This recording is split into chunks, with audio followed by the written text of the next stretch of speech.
Omar Gooding began making a name for himself as an actor in Hollywood since the late 80s. Throughout his career, he's perfected his craft in front of the camera, and in recent times, he's found a way to pivot into stand-up comedy to keep us all entertained.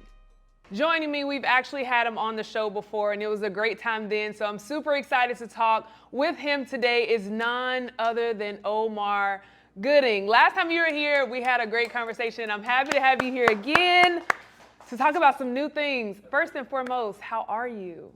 Oh, I'm blessed. I'm good. I'm raising these children. You know, we're just coming off a summer break, so I got them back in school now. So I got a little more time on my hands, you know what I mean? But then they switched the schedules up. My son is 6. My oldest is 6. My youngest is 4.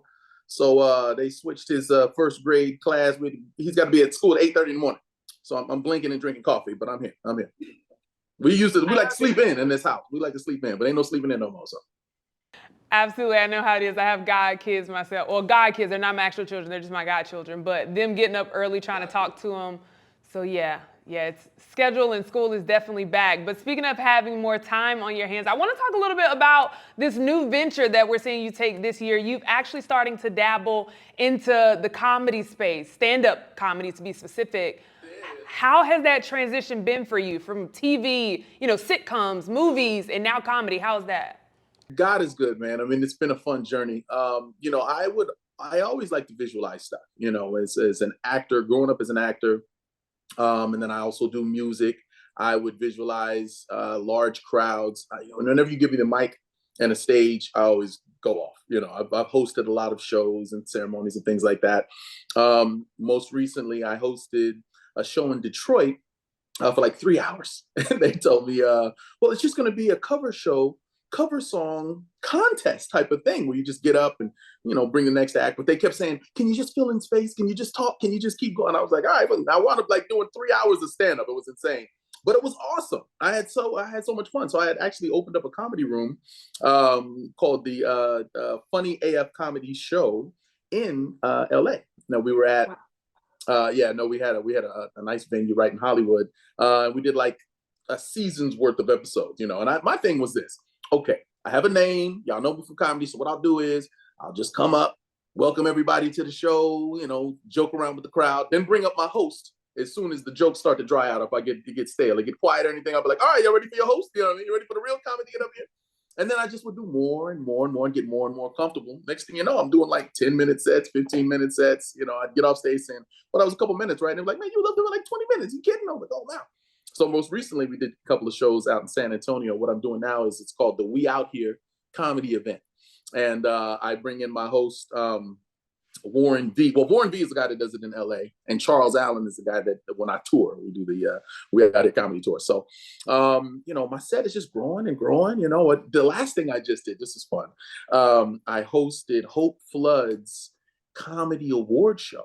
And everybody was there. It was amazing. I mean, we honored D.L. Hewley. We honored Bentley Kyle Evans. You had Guy Torrey was there. Also, all of these strong comedians, and they were walking up to me, and Chris Spencer slid in my ear and said, yo, bro, you doing this, man. You need to be on stage more. I was like, damn, that was dope for him to say, you know what I'm saying? Because I really, really respect stand-up comedians.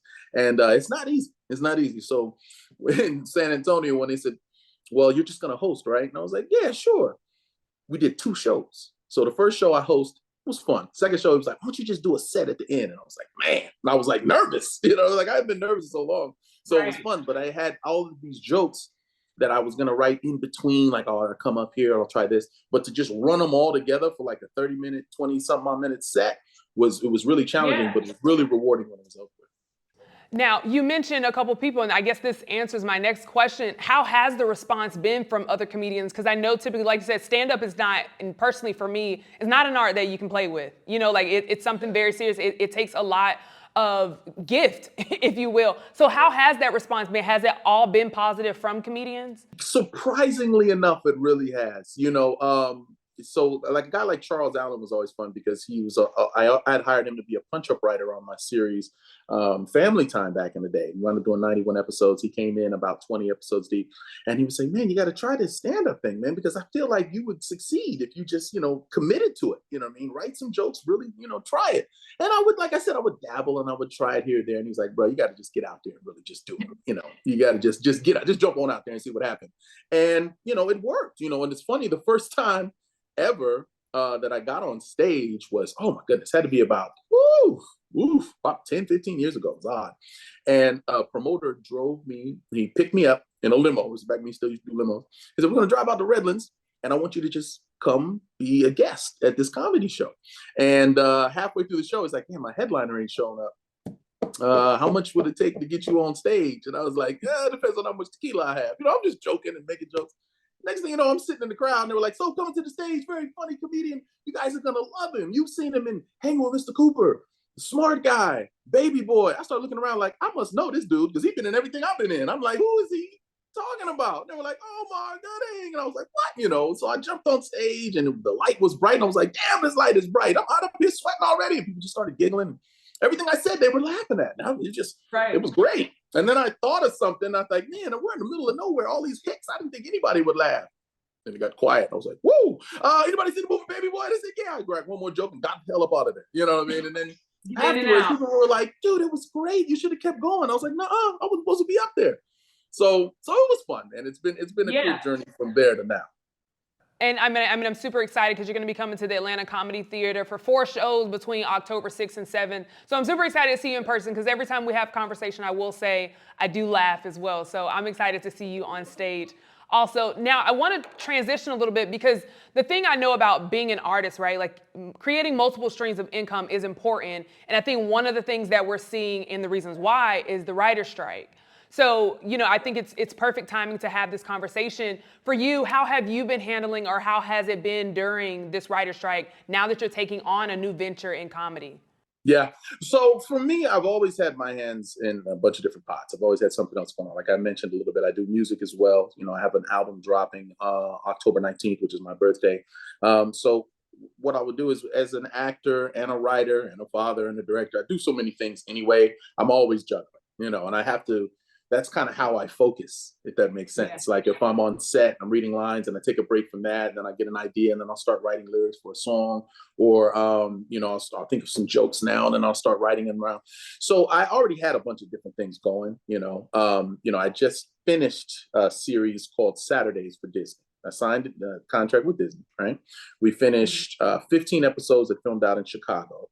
It was 6 months of work, plus we had to learn how to roller skate because it's about the roller skating culture in Chicago, right? So, and it's funny, I keep rubbing my legs because we just went skating the other day with my kids, first time in like a year, and I was just like, "Man, you got to stay on it." Anyway, so we were warned, they were like, "A writer's strike is coming, so there's going to be, we probably won't start season 2 until maybe 6 months, 7 months, as opposed to, we'd already been off for about 6 or 7 months, and I already knew, you know what I mean? So I had other ventures going.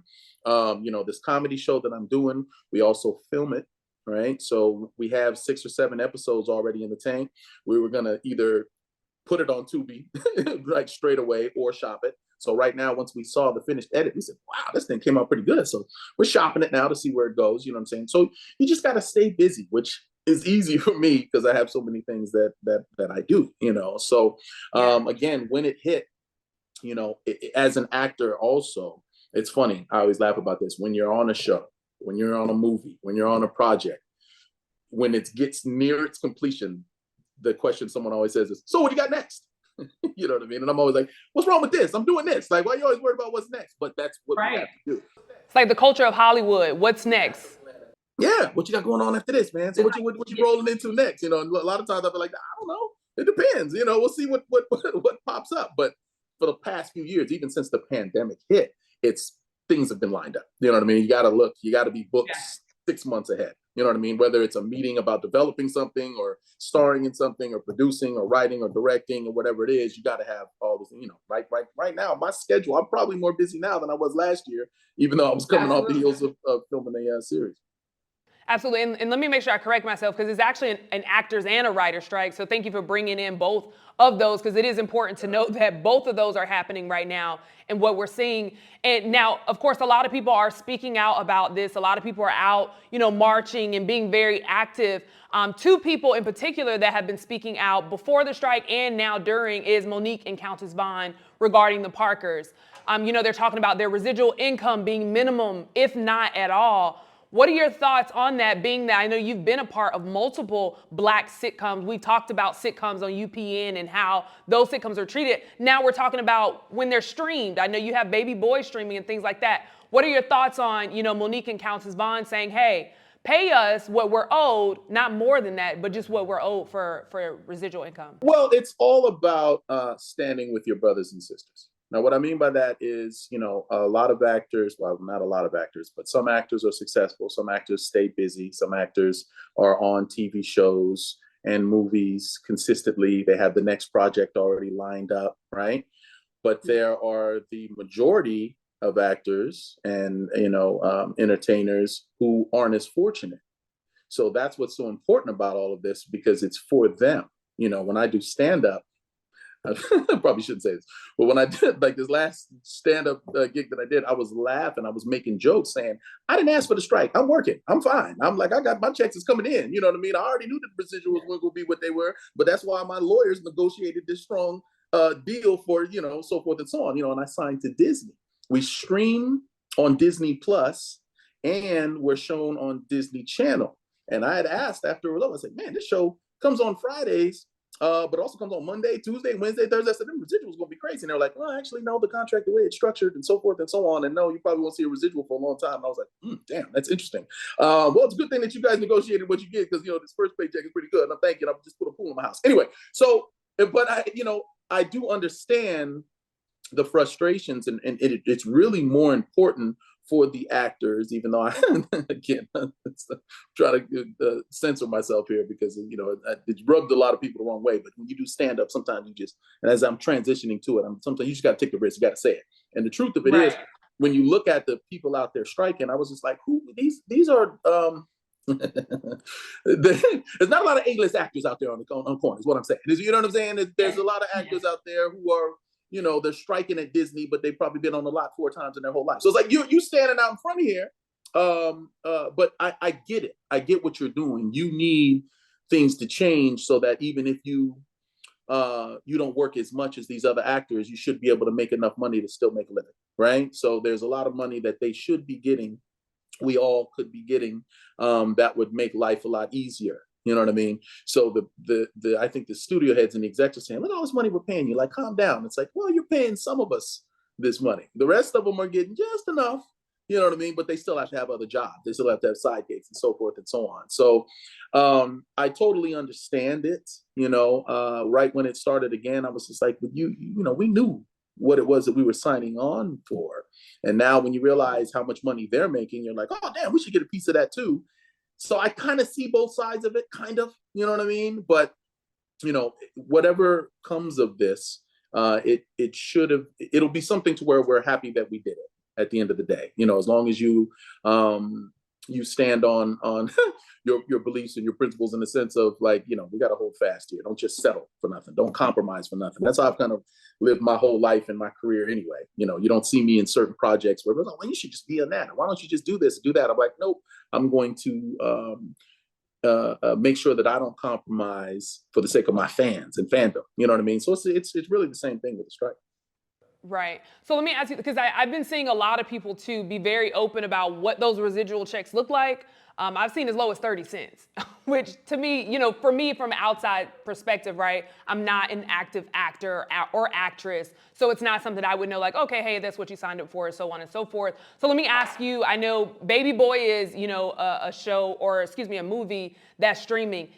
Are you able to share what your residual checks look like, or is it something that affects you? I know you say, you kind of know what you signed up for. You have lawyers that kind of stand in those places. Are you still receiving residual compensation for your sitcoms and movies like Baby Boy? And what do those look like if you're able to share? Yeah, no, I totally do. But for me, it's never been a thing where I had to live off of the residuals. Do you understand what I'm saying? Like, I've done so many shows and movies. When I get a check in the mail and it says SAG, I open it up and be like, oh, nice. And then I just deposit it. I don't go, oh, finally it's here. What the hell?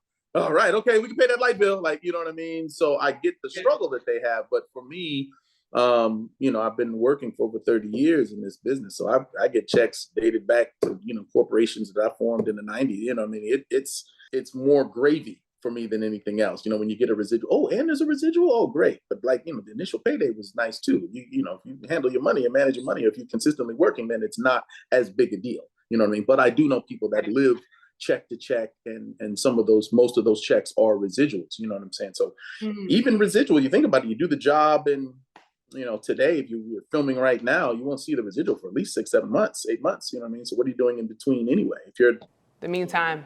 You know what I mean? So it's just it's really like that. Right, but the baby boy check, it's funny. One came the other day. I was just like, wow, okay, that's still coming in nice. It's you deposit it, but it has decreased. And I have seen some like, why would they even write this? Like I've seen a check that came in for like 8 cents, and I was just like, it would cost more to get it in the paper. Like this, why would to send it than it does to... Yeah, it makes 0 cents. It's like, you just group them all together and then send it when it's at least $1,000 or something. But yeah, I get it. So help us understand this for someone that's not in the business, right? Because, and I'm going to just paint the picture of what some people may perceive things to be. People may perceive things, Baby Boy is showing on a BT, for example, because we bring up Baby Boy. Are you seeing those roll in every time Baby Boy is played, or is it, as you said, 6, 7 months later? Exactly what does that look like? Go ahead. It'll be quarterly. So, as many times as they show Baby Boy, that's probably between that and Smart Guy, those are probably my heaviest residuals that I get. And they will come quarterly. Quarterly is like, 4 times a year. You know what I mean? So every like 4 or 5 months, you'll see a check. But, oh, okay. I usually let them stack up anyway and deposit them, like I said. But yeah, they come again fairly regularly, but it's not like a thing where I'm checking with SAG to be like, man, where's that Baby Boy check? You know what I mean? The times are tough. Yeah, there's a pandemic, and I get that little, But no, they come like quarter.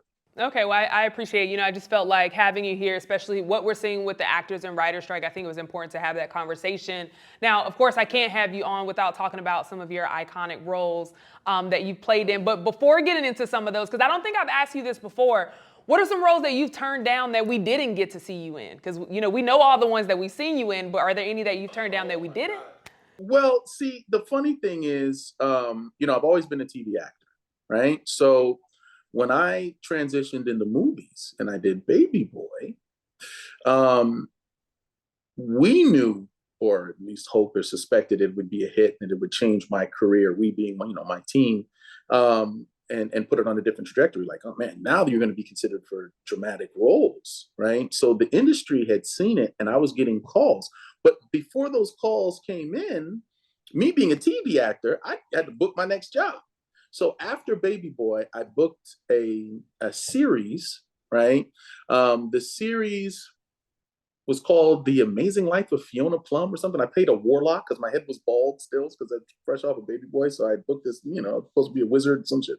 And what happened was we booked it. They held me for a year, which means I couldn't go out on anything. It's crazy. And then they wound up not filming it, and then they paid me for it anyway. First time, only time ever happened in my career. I got a super, nice check for a whole series worth of work that I never did, but they held me all year long. During that year, I got calls from they were doing this movie about a white rapper called 8 Mile, and they and they wanted me to read for coming in and read for what Makai got. And the fact that I'm a rapper too, that one stung. So it would have been, it's not that I turned it down, I just couldn't go in. And another one was Antoine Fisher's Story came in. Yeah, that was my man Denzel. That was rough. Do we have any other questions? I know. I feel you. I felt it. Yeah. Well, hey, you've also made some marks. As you mentioned, Baby Boy was a hit. It's a classic that people still talk about today. And I know actually had an impact on you because I've seen you talk about that experience and how it's changed the way that you interact with your cast members today. Can you pinpoint for our audience what exactly led to that decision to say, you know, hey, because of my experience on Baby Boy, I'm going to interact with my cast members on other sets a little bit differently? Absolutely. I mean, I think it's very important. When me personally, I had so many things going on. Right, the fact that I was a comedic actor in a '90s black sitcom era, where it was a lot tougher to book dramatic roles and to transition into movies because of that fact. I would, have a pretty good audition, be very impressive in the room, but then they would look at my credits and my name and say, "No, let's go with someone else." There was even an era where they were hiring rappers over actors for a long period of time. You seen them, I was like, "Really? DMX? Damn it!" Okay, but anyway, so what I had to do when on Baby Boy was I had to really prove myself. Like even fellow actors were saying, "Oh man, we hear you got that role as Sweetie, man. Good luck." And I was just another chip. That was another chip, and it just all kind of boiled up, which led to the performance being what it was. A lot of it was that. A lot of it was me growing up out here in LA and being able to relate to it and knowing characters like that, which, I it was kind of a hybrid. It was some experience that I went through, plus with, friends that I grew up with, and then the coach that they had there, who was an actual live member of the 60s Crips. And all of that combined made me very standoffish towards the rest of my cast. If you weren't someone that I was supposed to develop a close relationship with intimately, then I didn't want to spend any time with you on set. I was on set playing this role who was just like a sheltered, closed-off guy who had a woman he loved. You know what I mean? So her and I developed a relationship off camera, but that was it. It was kind of like, and it was funny too, the way both of our lives were. She was a young girl, attractive girl, who wasn't, just to put a little bit of her business out there, as out there as she appeared to be, if you know what I mean. I mean, she was a young girl who was overdeveloped. I believe she was around 20 years old at the time. So, she wasn't as fast and as out there as some of the people around her wanted her to be. You understand what I'm saying? So like when they were like, and cut, she was like, "Let's get out of here." And I'm like, "I'm with you. Let's go." And then they say, "Oh, you got out here to go do this." And we're like, "Man, please, I'll go to my house." It caused a rift between Tyrese and I because he wanted to hang to become best friends and really have this chemistry. People see the movie and thought that we thick as thieves. They're like, "Man, y'all was great. That was, and it was acting." You know what I mean? We actually fell out because the actual incident was he said, "Yo, I want you to come to my house and hang out with me and stay the night and this." And I was just like, "No, you can come to my house and hang out with me." And he's like, "Cool." And he shows up at my house and I got a room full of cats. The whole living room's full of people and it's a party. And he's just like, "Look, man, I'm trying to get there." We actually almost butted heads and was just really kind of went at each other. And I was like, "I see you on set for the job," and I had to take some responsibility for that because, again, I was real standoffish with everybody. John Singleton, I was trying to get to know you. If you invited me out to drink, sure, or have a dinner and discuss the role or something, fine. But let's go hang out and chill. No, I got my people to hang out and chill. I need to focus on this role and I need to stay locked in, right? But there is a middle ground. You know what I mean? I often preach this to young women who worry about how do they get not just a role, but be accepted in these certain circles without having to do too much, without having to put out. Sometimes I say it's okay to lead somebody on. Just you you can meet them in the lobby. Just don't go upstairs. Like you know what I'm saying. You can go. Yeah, let's have a drink. Have one drink and then call the Uber and get the hell out of there. Like you ain't got to. Well, there's people in this room, and I couldn't believe why'd you go to his room. Like you got to set boundaries, but you can also be. Like the woman that I was in the movie with, it was the same thing. She was just completely closed off and it rubbed people the wrong way. She would look a certain way and it'd be like, "Yeah, no, thank you, bye." And I'm like, "No, we can show up, hang out for a little bit and then leave." Like you gradually learn that the reason for it is this, and this is the important part. When you get cast in a role, it might not even just be my industry. I'm pretty sure this works across the board here. If you're trying to be hired for a job, the main reason, other than being qualified, because a lot of people are qualified, is are you likable? Are you somebody that people want to be around? So a lot of people, actors included, you'll see these movies and you'll see projects and like the actor or actress wasn't that good, but they seem really likable. Yeah. The people want to hang around them. I got to do this movie for months. I got to do this show for years. It's got to be somebody I want to be around. They got good hygiene. They smile. They wear, you know what I mean? They wash their bodies and use mouthwash and you know, and they always crack a good joke. And they, you know what I mean? Like, that's who I want to hang out with. You know what I'm saying? And they'll get the role or they'll get the job or they'll get the part. And that's why, because they're likable. They know how to work a room. They know how to sell themselves. You walk in and they're smiling and talk about your shoes and making them feel good. Oh, man, you look good. I love your hair. All right, I like her. I'll see, you know, she's got the job. And then they get to reading the lines like, oh, my God, why did we hire her? Okay, or him, you know what I mean? And then later on, you have to pay. I've been on many jobs where the actor on Monday is not the same actor on Wednesday because they got the role, but they fumbled the bag somewhere along the lines. Absolutely. So anyways, yes, I'm definitely more personable. I'm more likable, believe it or not. And it's like, no matter what the role, you just have to, you know, do your preparation on your own and then be prepared when you get there. You know, even when you do auditions, it's funny. Now, I don't audition as much anymore. Now, you know, it'll be like a Zoom call or something like that. You'll meet the producers or whatever, and you'll read to make sure that you can still read and so forth and so on. But back in the day in these audition rooms, it was really a fight because you would walk in and you know a couple people and they want to talk to you. Hey, man, what's going on? I'd be like, leave me alone. I'm trying to get these lines. I'm trying to stay in this role. I'm trying to stay focused. So you had to know how to, you know, make sure you're doing your job while still you know, avoiding everybody else. I'd walk in, I'd see everybody, I'd sign in, and then I'd leave. And then I try to time about when I'm about to go on and go into the room. And then in the room, that's another challenge. How do you work the room and get to talking to everybody, get comfortable, and you cracking jokes, and now you're likable. And they're like, all right, let's read the scene. And you're like, shit, I forgot all, but okay, wait a minute, let me start. All right, let me lock back in. Like, you know what I mean? So it's a fine line to juggle all of that. Yeah, and it seems like just a lot of layers and a lot of things to think about when you're going in and out. And also, too, even like the way that you did it kind of felt like method acting when you just like really immerse yourself in your character. But I do understand also just taking that accountability of how it can also impact others.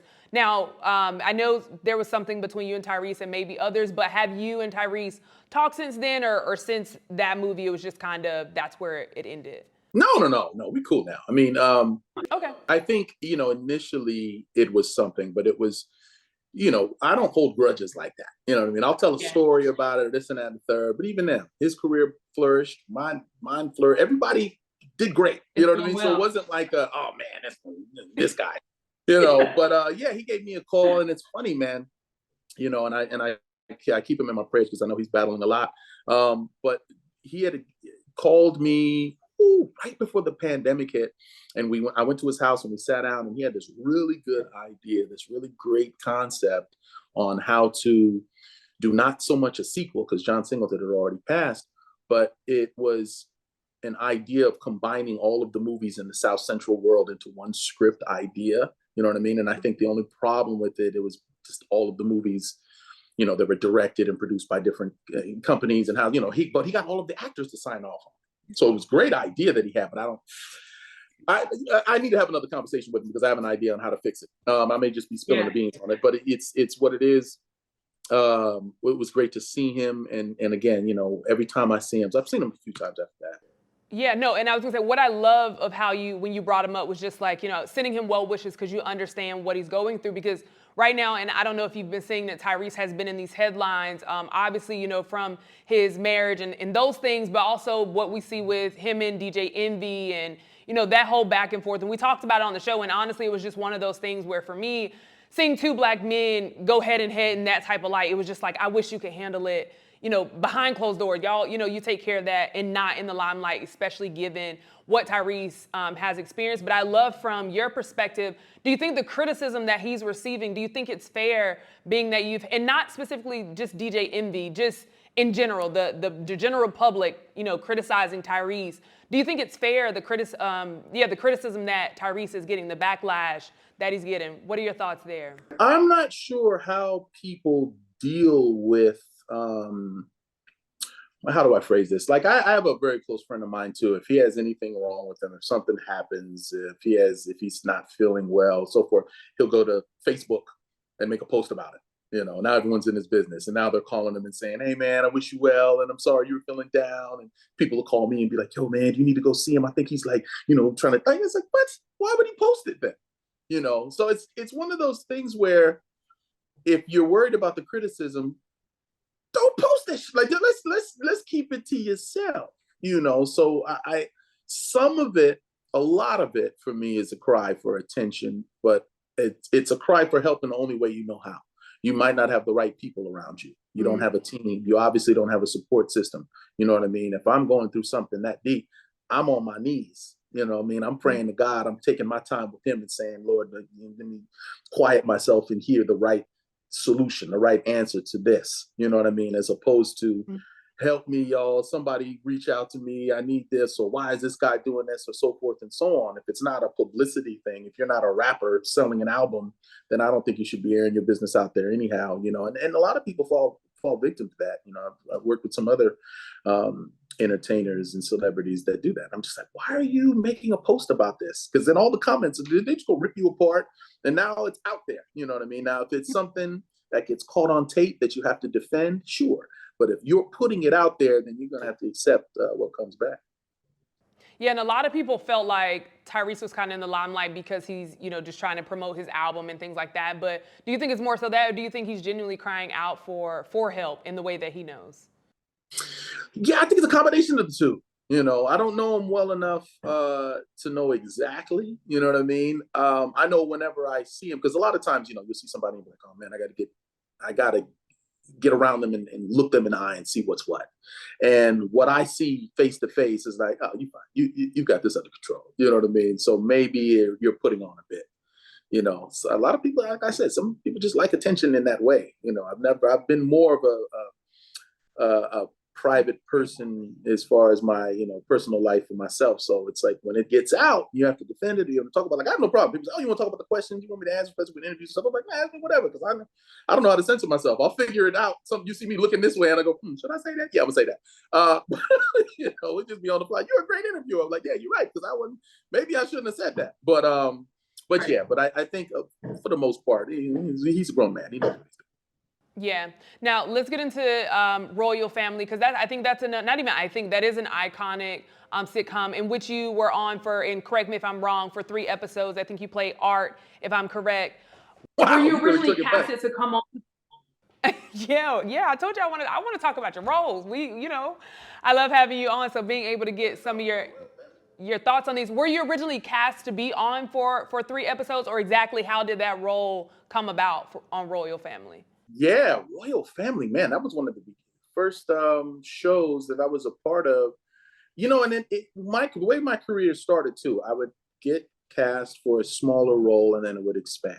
I would always seize opportunities. They would give me a line that wasn't meant to be funny or entertaining. Sometimes it's just like a filler line. Like, here, the joke, the punchline is here. You just have to set it up.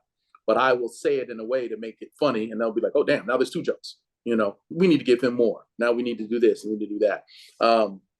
And this is blowing my mind now because Jermaine Hopkins reached out to me on earlier today. I was like, oh man, it's like, hey, see, just Royal Family. Wow. I was like, man. Yeah, so I'm pretty sure that's how that went. You know, it might have been just a 1 guest role, and then they said, now we want to offer reoccurring. You know, because usually with a reoccurring role, it's like an option. They don't want to say you got it. They're just, we may write you into an episode, so if you're there, you're there. And that's kind of how that went.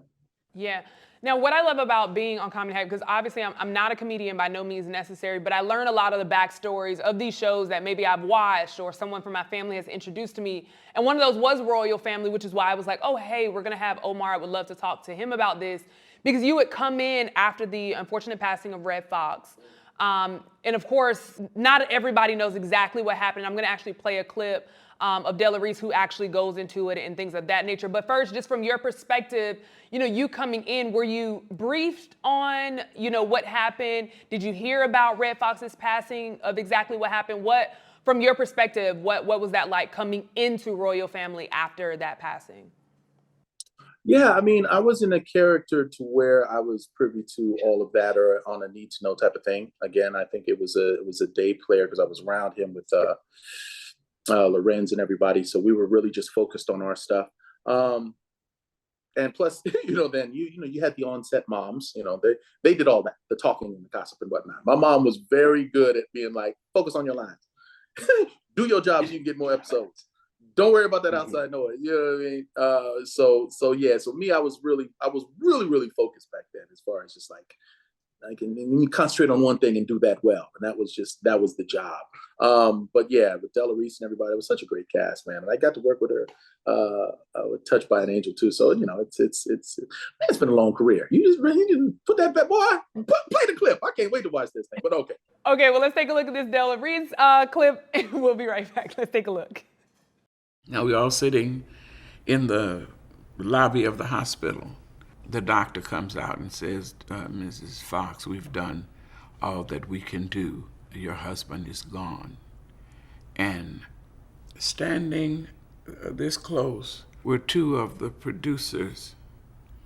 And they said, what are we going to do with this script? This script was written for Red and Della.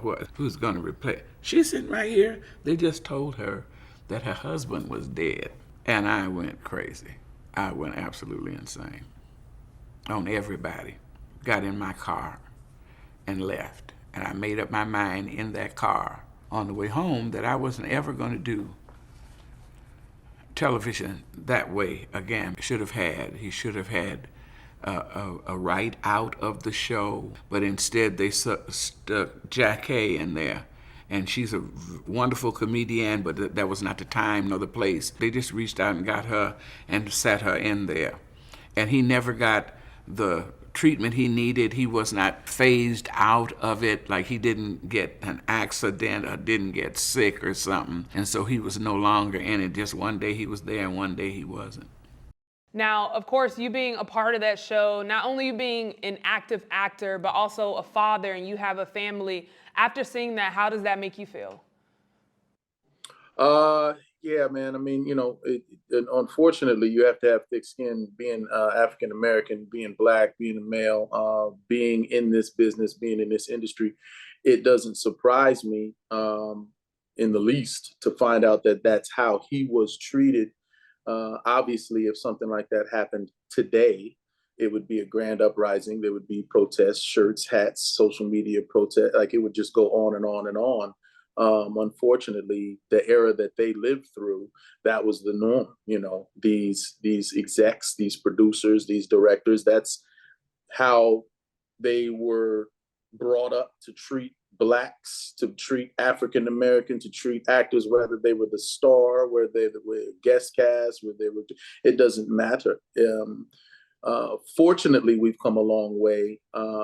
Maybe not far enough, but we'll get there as long as it takes, and eventually. But that's, it definitely was shocking to find out he died on set like that. I mean, I didn't know about that. That didn't, that they, especially as close to a child as I could have been at the time, actor, they would have shielded us from that information anyway. They would say, hey, this is where Red Foxx died. Like, there was never any discussion of that on set. So, yeah, that's definitely heavy, man. I mean, I'm happy to hear that Della Reese told that story and how she stood up, because that's another major point that I try to make to young actors, is that you have to stand up for yourself, because there's a lot of people here that will take advantage. I mean, people in general will take advantage of you if you allow them to treat you a certain way.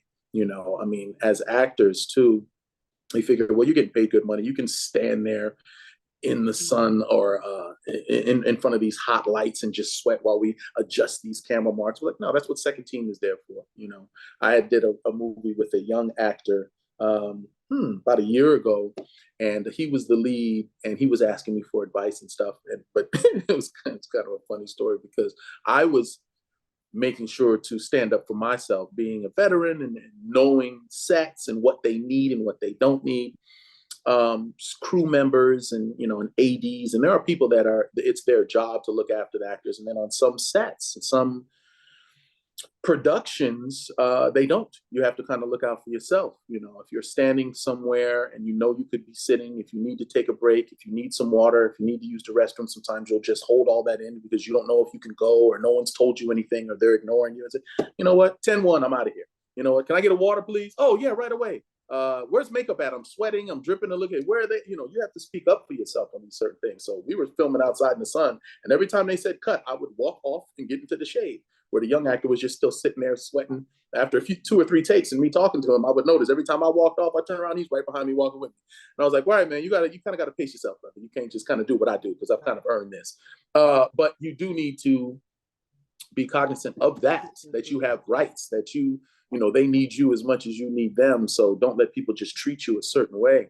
And it's just extremely unfortunate that's how his career ended, and then also how he was treated from human to human. And then the people are like that. But yeah, I mean, it's something that I wish more people would see and be aware of, to know that that's how we were treated. And sometimes that's why our responses are as such, because we just take stuff like that. We let it happen and go, well, like even me saying, well, hey, I gotta have thick skin.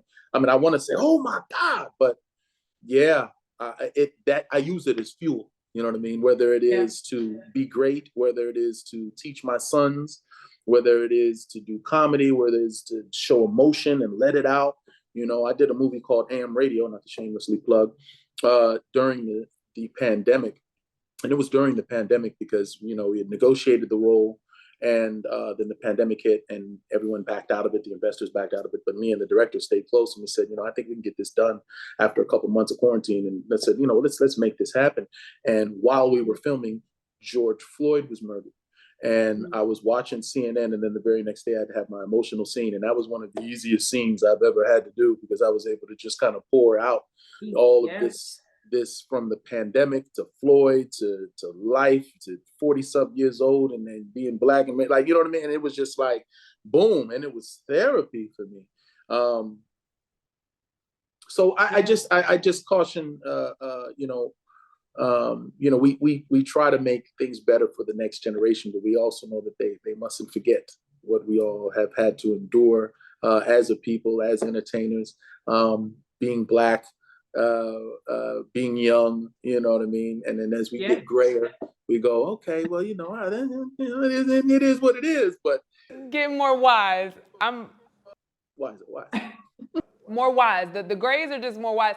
But no, and I think this is stress. If you had to have a 6-year-old boy and a 3-year-old boy, this ain't nothing but stress. I learned. I knew he shouldn't be climbing on that, but I thought maybe he'll be all right. Nope, man. Nope. Nope, not typically not. But no, I think in addition to having thick skin, but you also added in there, to stand up for yourself. Because one of my favorite parts for Della Reese is definitely hearing her stand up, but also too when she said, and I just love the wisdom that just, like, you just feel when she talks, kind of like a Maya Angelou and stuff, like just when they talk, you feel it. But she said, if that ever happened to my family, I'm gonna have to come back. And when I leave, I don't wanna come back. When she said that, I was like, Auntie, you know what? You're right. So no, I do understand that. And I appreciate also too, as we're having this conversation, you are giving advice to young actors, because I do think that is important, especially, us having this conversation, you realizing how long your career has been, coming from a veteran as yourself that's still not only relevant, but you're actually doing the work today. So I appreciate you being able to give that advice for people that are, coming up in this industry, and very truthful as well. Now, last question for you, because last time we talked about Smart Guy just a smidge, and something that you told me was there was a script from JJ and Taj for a Smart Guy reboot, and I know COVID happened and things. Right. Any updates there? Any reason why we still haven't seen it? Did it? Yeah, well, that's tough. I mean, I did read a script. JJ sent it to me, and he said Taj co-wrote it. It was before the pandemic. So many things have changed since then. So it's just everyone's had to pivot, and everyone's saying, okay, and then now that I've signed with Disney too, it'd be tough for me. I mean, if they figured out, sure, but everything has to be approved. But I haven't heard anything yet since the last time we talked, but I did read the script. I told them, I signed off on it, like, I think it could be developed a little bit more, but it's definitely a good idea. And throw it down, I'll pick it up. But no, people ask me all the time, would you do a reboot? Like, oh yeah, I would love to reunite that cast together. Oh yeah, definitely.